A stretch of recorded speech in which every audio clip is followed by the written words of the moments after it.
जी। आप शहर में भी रहे हैं, तो मैं आपसे जानना चाहूँगी कि आपने मल्टीनेशनल या बड़े शहरों की बजाय आपने छोटा शहर अपनी सेवाओं के लिए क्यों चुना? और निश्चित ही कोई खास उद्देश्य रहा होगा जो हम नहीं, बिल्कुल उद्देश्य है, और ये आपने वाकई में बहुत ही अच्छा प्रश्न पूछा। और सबसे पहली बात तो मैं आपको ये बताना चाहूँगा कि 5-6 साल मैंने दिल्ली में बिताए जी। और दिल्ली में जो मेरा अनुभव रहा कि काफ़ी हद तक लोग जागरूक हैं फिजियोथेरेपी को लेके, अपनी सेहत को लेके जी। और एक्सरसाइज को लेके, अपनी परेशानियों को लेके अपने लिए समय देते हैं, अपने पर ध्यान देते हैं। हाँ, ध्यान देते जो हैं, हमारे यहाँ इधर नहीं है। बिल्कुल।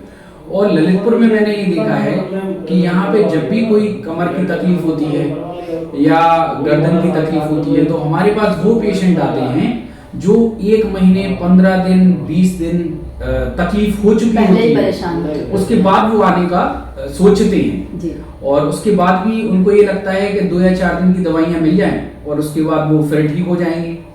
तो एक तो उद्देश्य ये था मेरा कि मैं ललितपुर आऊँ, यहाँ पे लोगों को कॉन्सेप्ट ही क्लियर नहीं है फिजियोथेरेपी का, लोगों को जागरूक करना बहुत जरूरी था क्योंकि मेरा जन्म यहीं का है।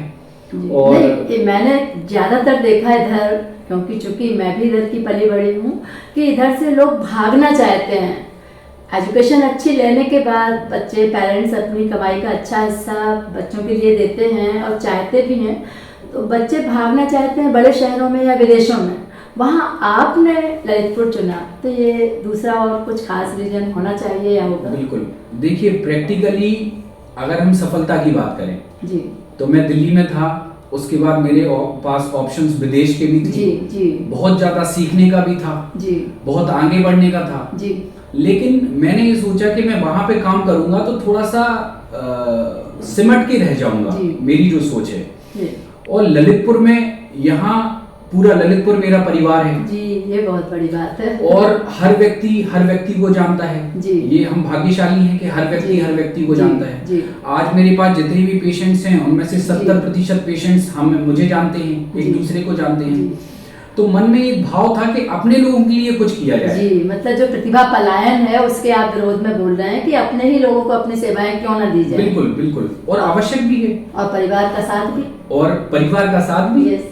और परिवार के लिए मैं ये बोलना चाहूँगा कि भाई अब मैं अपने माता पिता के पास हूँ और सबसे अच्छी बात यहाँ पे ये है कि मैं अपने प्रोफेशन पे पूरा 100% दे पा रहा हूँ। यदि मैं बाहर होता तो जितनी भी जिम्मेदारियां हैं सारी मेरे ऊपर होती और एक पूरा परिवार चलाने की जिम्मेदारी मेरे ऊपर होती। यहाँ पे मैं भाग्यशाली हूँ कि अपने माता पिता के साथ रहने का मुझे मौका मिला, अवसर मिला। आप उनके लिए सपोर्ट है और वो आपके लिए बैकबोन है। बिल्कुल, और इतना अच्छा बैक सपोर्ट है मेरा कि मैं बहुत खुशनसीब हूँ कि अपने पेरेंट्स के पास मुझे अपनी पढ़ाई के बाद आने का मौका मिला।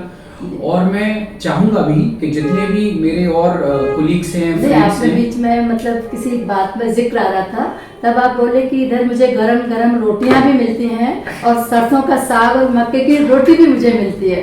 तो ये तो मैं भी दर्शकों से बोलना चाहूँगी कि जो आप बहुत बड़े शहरों और विदेशों में भागते हैं, वहाँ एक्चुअल में आप भागते ही रहते हैं और भागना ही जिंदगी हो जाता है।